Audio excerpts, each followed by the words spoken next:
sesuri. Oh Ramadan, berkahmu ku tunggu, angkat musibahku. هلا الهلال ليعلن أننا في شهر رمضان الكريم فأبشروا. هيا فهل من مذكر أيا عباد الله رمضان.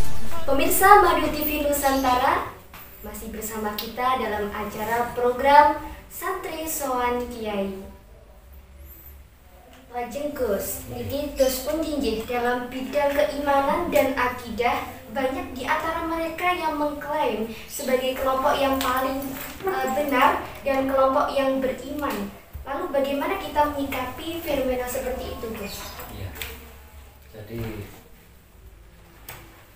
seseorang itu wajib beriman, dan iman itu harus didasari dengan ilmu yang biasa kita sebut dengan ilmu akidah. Ya sebetulnya kalimat iman dan akidah ini jelas dekat ya.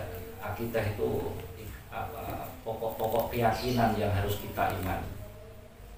Jadi memang salah satu ujian kita sebagai seorang muslim itu munculnya orang-orang yang mempunyai pemahaman agama melampaui batas. Jadi sikap hulu mereka itu yang akhirnya menjadi masalah.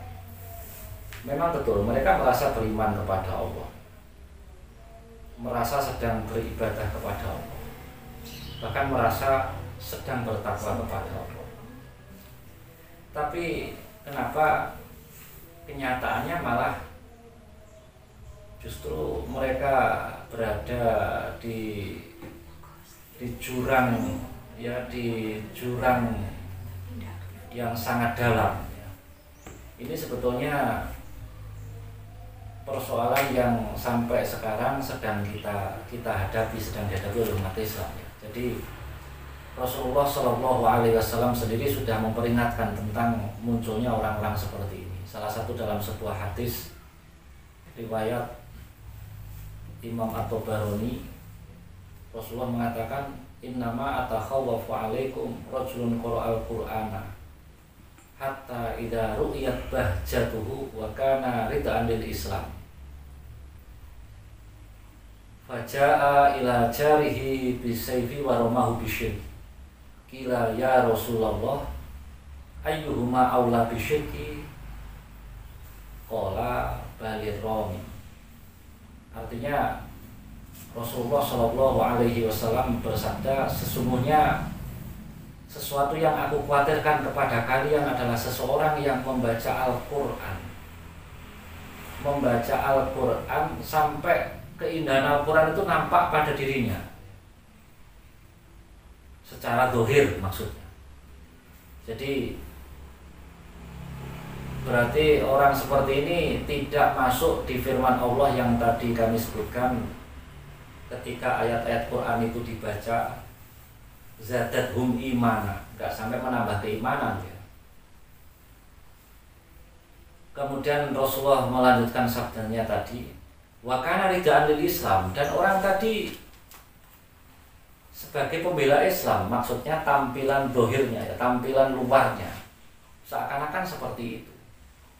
Lalu Rasulullah menyampaikan, kemudian orang tadi mendatangi tetangganya sambil menghunus pedang dan menuduh tetangganya itu syirik. Kemudian Rasulullah ditanya oleh sahabat, ya Rasulullah, di antara dua orang itu yang menuduh atau yang dituduhkah yang layak disebut syirik? Rasulullah dengan tegas, balironi, yang menuduh itulah sebetulnya yang lebih layak. Hadis ini menegaskan bahwa muncul fenomena seperti itu yang sekarang ini seringkali kita lihat keberadaan mereka. Jadi dalam hadis itu digambarkan sosok orang yang dia merasa beriman kepada Allah ya, merasa beriman, bahkan digambarkan dalam teks hadis itu membaca Al-Quran sampai tampilan zahirnya itu sangat religius. Tapi karena tidak didasari dengan ilmu akidah yang benar, keimanannya itu ya hancur, ya sia-sia, rusak. Sehingga dia merasa yang paling benar ini yang bahaya. Biasanya orang yang merasa paling benar dalam kondisi seperti itu, kenyataannya sebaliknya.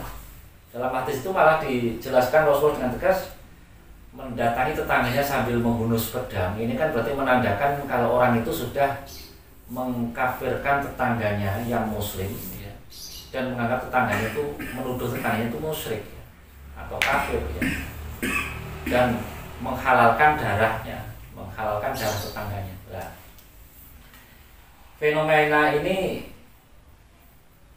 sudah terjadi, dan apa yang disampaikan oleh Rasulullah dalam hadisnya itu adalah peringatan untuk kita semuanya. Paling tidak kita harus hati-hati, dan ujian yang semacam ini cukup berat ya kita hadapi. Karena apa? Di mata orang awam, orang-orang yang mempunyai paham ekstrim seperti itu dianggap baik. Karena tampilan zahirnya dia kayak orang beragama dengan baik, padahal kenyataannya malah sebaliknya. Nah, ini tentunya kita sebagai umat Islam harus sadar dengan kondisi ini. Nah, agar selamat bagaimana? Yang jelas, satu, kita harus belajar ilmu akidah ini dengan benar. Dua, dengan benar itu dalam bentuk seperti apa? Kita harus belajar ilmu akidah dari para ulama ahlus sunnah wal jamaah. Yang disebut ulama ahlus sunnah wal jamaah siapa? Yaitu para alim, para kiai, para ustadz yang teguh memegang prinsip akidah yang diperjuangkan oleh Imam Abdul Hasan al-Asy'ari dan Imam Abu Mansur al-Maturidi, yaitu mu'taqadu Rasulillah sallallahu alaihi wasallam was sahabat, yaitu keyakinan Rasulullah sallallahu alaihi wasallam dan diamalkan para sahabat. Ini adalah akidah yang diperjuangkan oleh Imam Abdul Hasan al-Asy'ari dan Imam Abu Mansur al-Maturidi, dan mereka pun dalam fikih juga terkumpul di mazhab 4.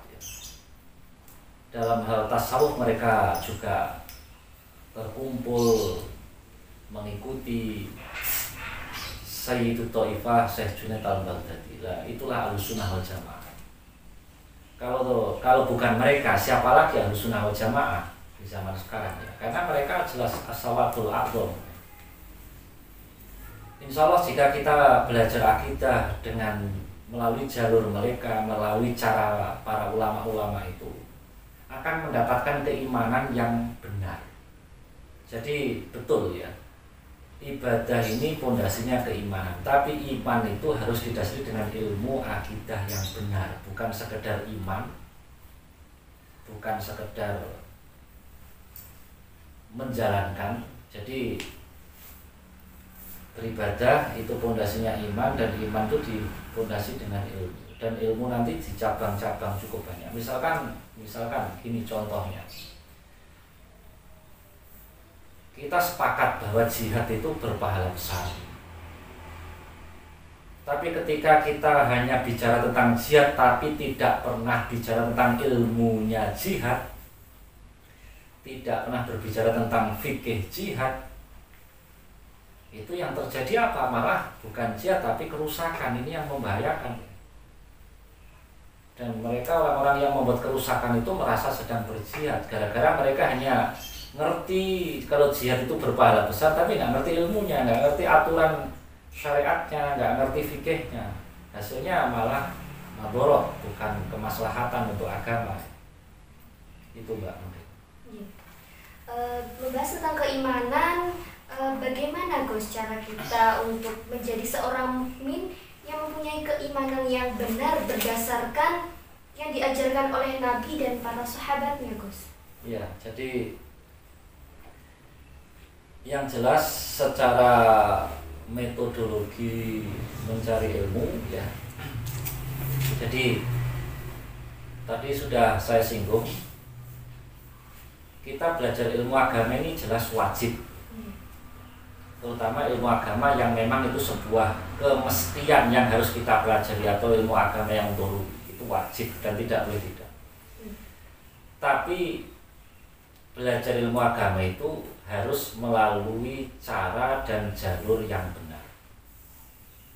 Jadi melalui guru.